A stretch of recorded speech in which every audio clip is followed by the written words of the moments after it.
Hello student, welcome back in BBVN online class. आज हम कक्षा 1 का पाठ 23 सात पूंछ का चूहा। देखिए, सात पूंछ का चूहा जो एक कहानी है जो हमने अपने लास्ट वीडियो में कंप्लीट कर ली। हमने इसके प्रश्न उत्तर भी कर लिए थे। तो क्या था कहानी में कि एक चूहा होता है, उसके सात पूंछ होती हैं और वो जब बाहर निकलता है तो सब उसे चिढ़ाते हैं कि सात पूंछ का चूहा। इन बातों से तंग आकर वह एक एक करके अपनी सातों पूंछें कटवा लेता है और फिर जब वह बाहर निकलता है तो वही बात कि बिना पूंछ का चूहा, सब उसे चिढ़ाते हैं। तो इस कहानी से हमें यह शिक्षा मिलती है कि हमें किसी की बातों में नहीं आना चाहिए, वरना हम अपना ही नुकसान कर लेते हैं ना। तो इसके प्रश्न 2 हमने कर लिए थे। आज हम इसका तीसरा प्रश्न करते हैं। तो प्रश्न 3 है हमारा, देखिए आप।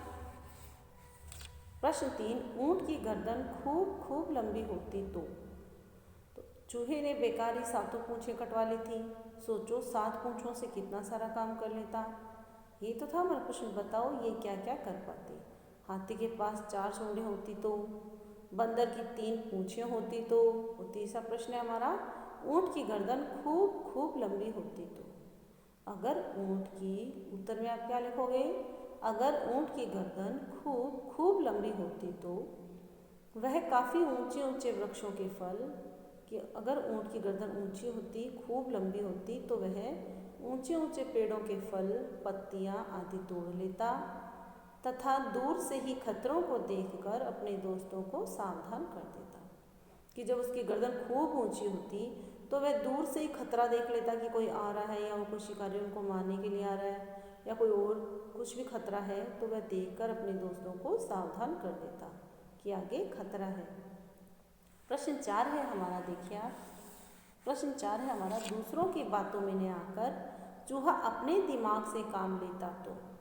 कि अगर दूसरों की बातों में नहीं आता और चूहा अपने दिमाग से काम लेता तो। पहले वो दूसरों की बातों में ही तो आया था, जिससे उसने अपना नुकसान करवा लिया। उसने अपनी सातों पूंछें कटवा दी। एक तो उसे पूंछ कटवाने का दर्द को सहन करना पड़ा और दूसरा उसके पास अभी एक भी पूंछ नहीं थी। तो दूसरों की बातों में नहीं आना चाहिए ना, अपने दिमाग से काम लेना चाहिए। तो उत्तर में क्या लिखेंगे? वह कभी अपनी पूंछों को न कटवाता। कि अगर चूहा अपने दिमाग से काम लेता तो वह कभी अपनी पूंछों को न कटवाता। तो ये प्रश्न हमारे 3 और 4 हैं। आपको अपनी रिमझिम वाली बुक में पेज नंबर 120, 120 पे आपको करना है। आप सुंदर सुंदर राइटिंग में करेंगे। Thank you student.